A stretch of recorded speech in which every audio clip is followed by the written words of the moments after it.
Okay, I'm trying to figure out how to create a profitable business. One machine, one avatar, one channel, one way of making a machine that could make me money. And for the longest time, I have been split because I wanted to do a business that was about my expression, about who I am, my identity, my artistry, how cool people think I am. And that's a completely different mode of thinking than just getting money in the bank, right? If I want a cool business, then I'm going to invest in technology or fashion or the creative arts and really find people that vibe with that thing, and hopefully they have money to pay me and don't just go, wow, that's really cool, I'm glad I enjoyed that.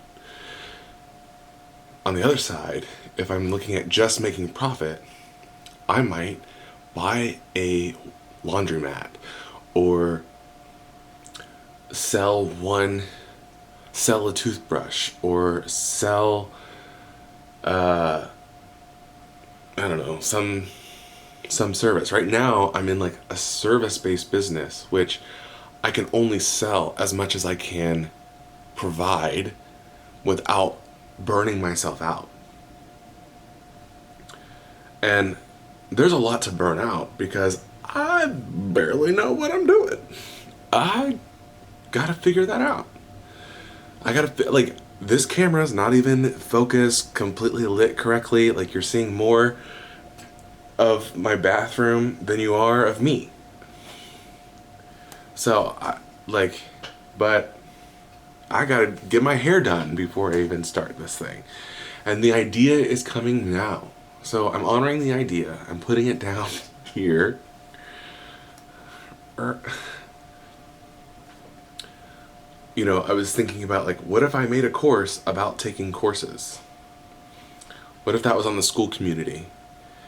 And it's like, the headlines, like, how many courses are you actually taking? Right? Like, how many courses have you signed up for and how many have you finished? And it's not just an ADD thing. It's a relationship to time. It's a relationship to self. It's a relationship to God and to seasons, which is also time. But that's probably what I would start out with. I would say, hey, we're living in this industrial complex where we're so separated from, like, agricultural understanding, where you put in seeds and you cultivate it and you harvest it and you water it until it's done. We're so used to, here's the test at the end of the year that you're going to pass. We're only going to tell you all the things that you need to know to pass that test and hope for the best, right? And then now, like, that's how I grew up in school. Kids now are growing up in school where you don't even have to know the answer, you just need to know how to talk into a computer and your essay's already done for you. So what are we learning in that interaction? And how is that preparing us for a greater culture? You know what I mean? Like, I feel like we need courses on, like, how to make friends, how to be decent people, like how to get off our phones.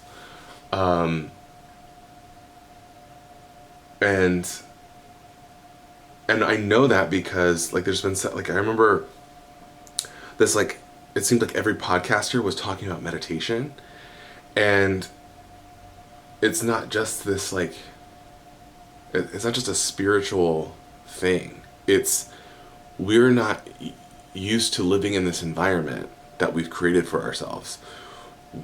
For centuries, you would have meditation because it was 2 miles away to the next town, and so you would meditate as you walked into town because you weren't listening to some podcast on your way. You weren't, like, we have to like reteach ourselves how to live in this environment, to turn stuff off. We have to exercise on purpose because we're not chopping wood for the fire at night.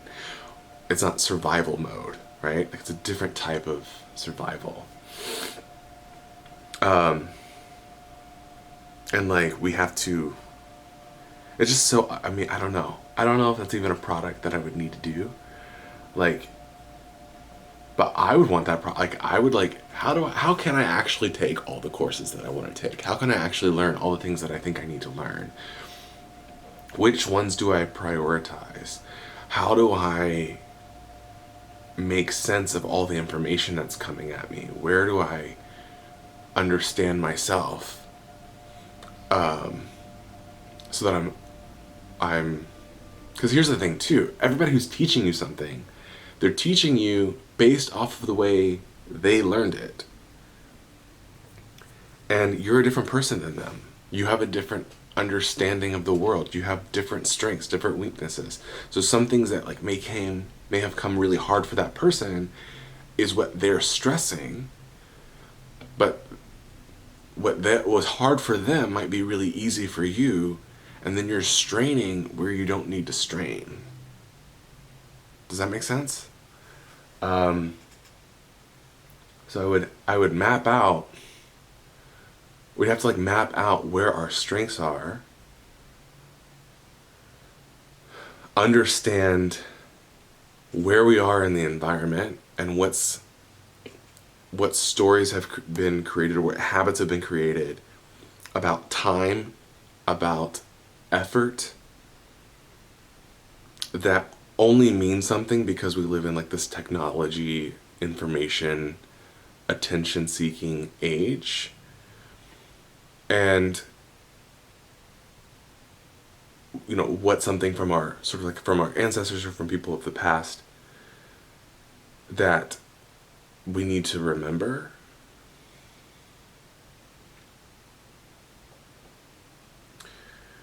And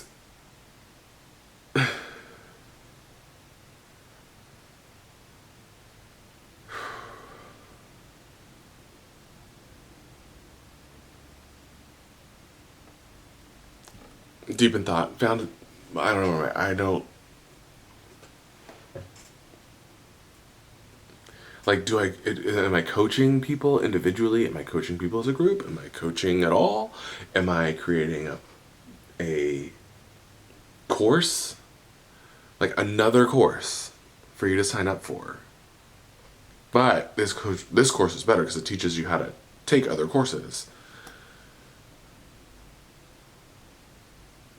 And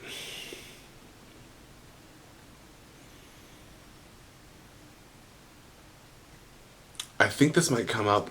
I'm circling back to like last night. I was feeling angry. And I was like, oh, okay, I'm observing myself feeling all angry. And I felt the angry part of me being like, stop watching me. Like, come in here and help me. Like, this anger can actually help you to give you energy and a power to, like, push through some of the stuff that's crumbling down around us. And it was funny because like the angry part of me was looking at the part of me that was observing, and I was like, you think you're better than me? Like, what the, get down here. And there's an integration that is so rewarding and needs to happen in people individually. And I think teaching a course about taking courses wouldn't be about taking a course. It would actually be about integration. But it would be marketed to people struggling with trying to take one course. It would be about the journey that I've taken to understand myself, and not just understand myself, but to accept myself, to come to terms with myself, to accept the best and the worst parts of me,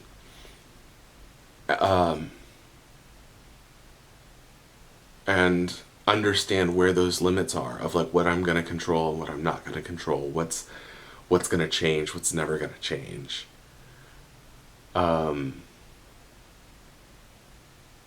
so that I can live with more integrity in myself.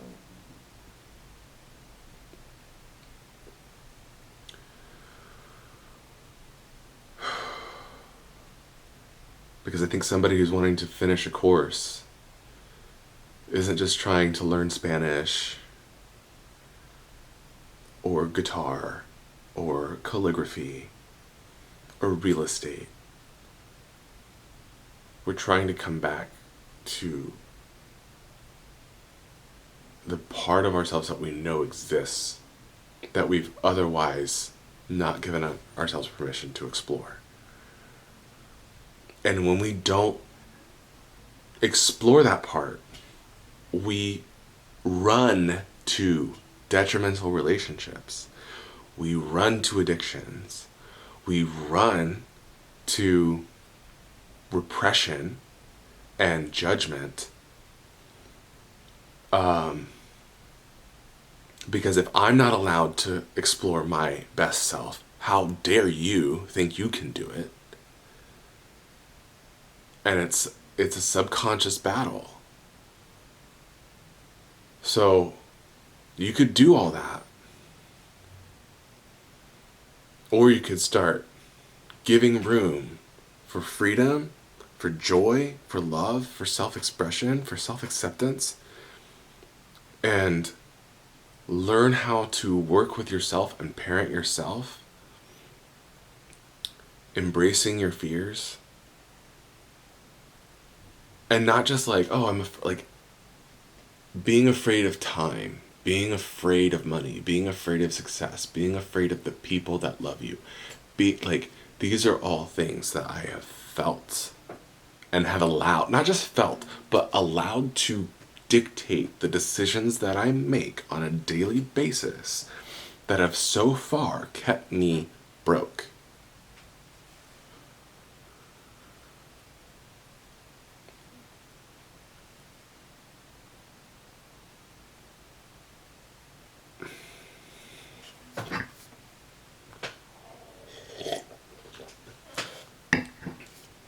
And meanwhile, there's a million different opportunities that are all around me that would love for me to bless and touch it and try it out. Every client I've had, even when the client relationship doesn't work out, they still love me. They still love what I've done. They're very appreciative. And I don't know if you saw the rabbit mug that I just had, but like maybe I'm selling rabbit mugs. Like, does it matter? Does it matter?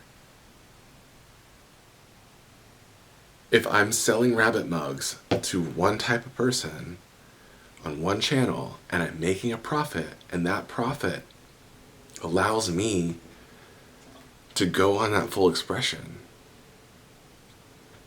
then fantastic.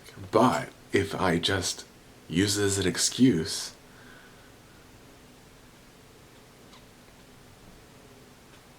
you know, because it's not just about money either. It's not just about making money. It's about permission to express fully. Permission to express my full self. And my full self knows that if I express myself, other people see God in a different way. Other people have a different understanding of their own limiting beliefs. Other people have a different understanding of how things connect.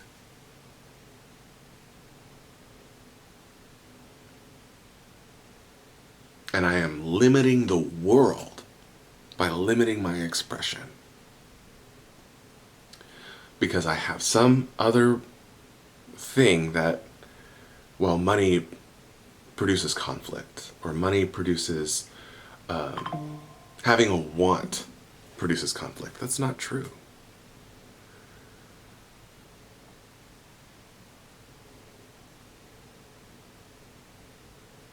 Like in the back of my head, there's, oh, you want a s'mores Pop-Tart? Well, mom's gonna be really upset about the receipt because it's a brand name product.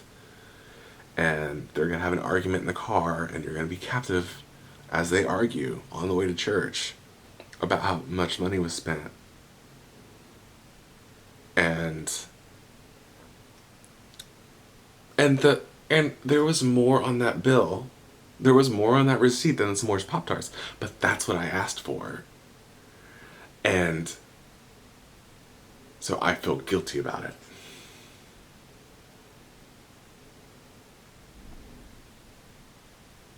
And that's just one example of like, that's a habitual belief that has more to do with the past than it does to do with the present.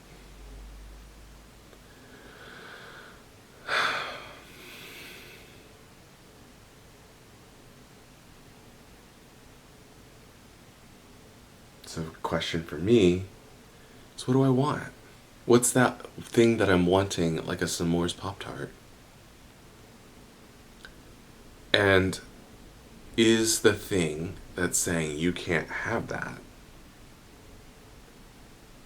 relevant, accurate?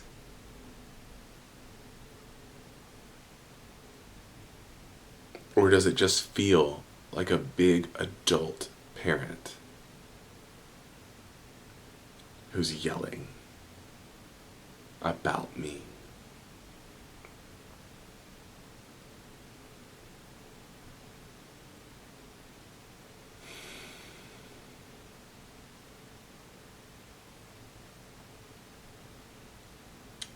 I'm going into my body right now.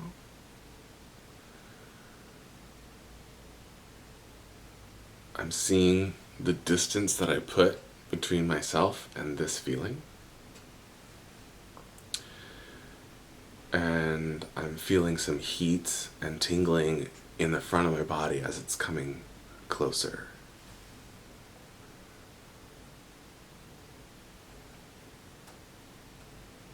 And now I'm thinking about seeds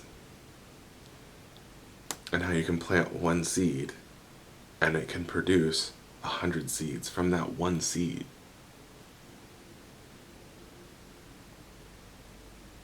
And you're watching me coach myself in real time. Even if I know I can't imagine that you can. I hope that you can keep up with it, but I understand if I skip some stuff and you're not tracking. But this video is made for me to just sit down and make a video about it, and less about whether or not it's received or not. So thank you for watching.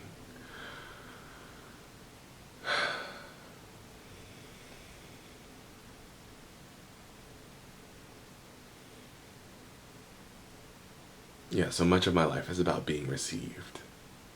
Are they gonna like me?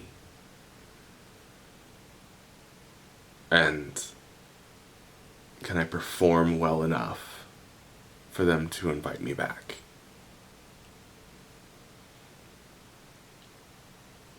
And that gets exhausting.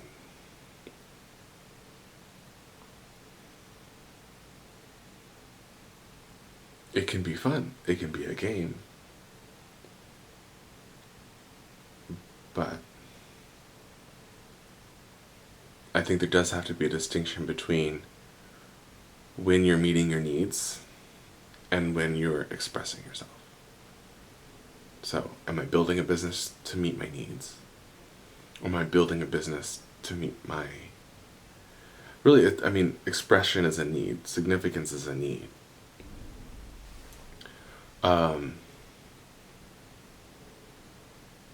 But I could be meeting the need of significance and expression, but not getting profit. I could be making profit, but not getting the need of expression and significance. I can do both at the same time, but it might mean different channels or different mediums or different purposes.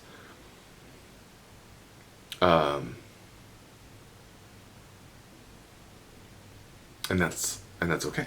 That's I think that's preferred for everybody. I think when you mix the two, it can get into dangerous territory. And it's almost like, one of the things I'm afraid of is like being the coach that, I can promise you spiritual enlightenment and integration and just sign up for my class, like just pay the bill. And, and that does feel funky, right? But nobody has a problem paying a couple bucks for a toothbrush.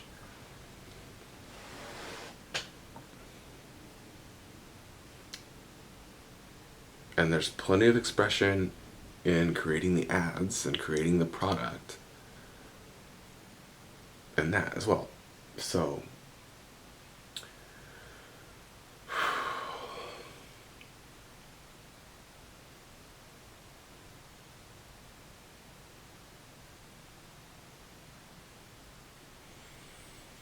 it's all coming together.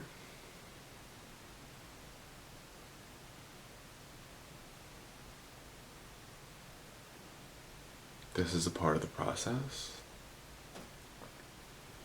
I'm really excited about how clearly I've spoken the last 20 minutes. Even though you can't see my face because I'm in the shadow because I don't know how to make a freaking...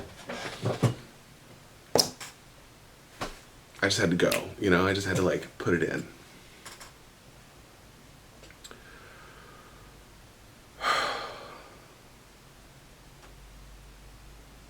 And I'm really, really, really grateful to the creators that have gone before me.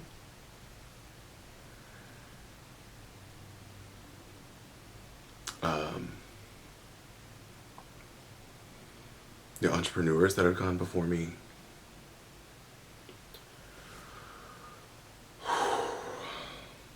Mm, mm, mm.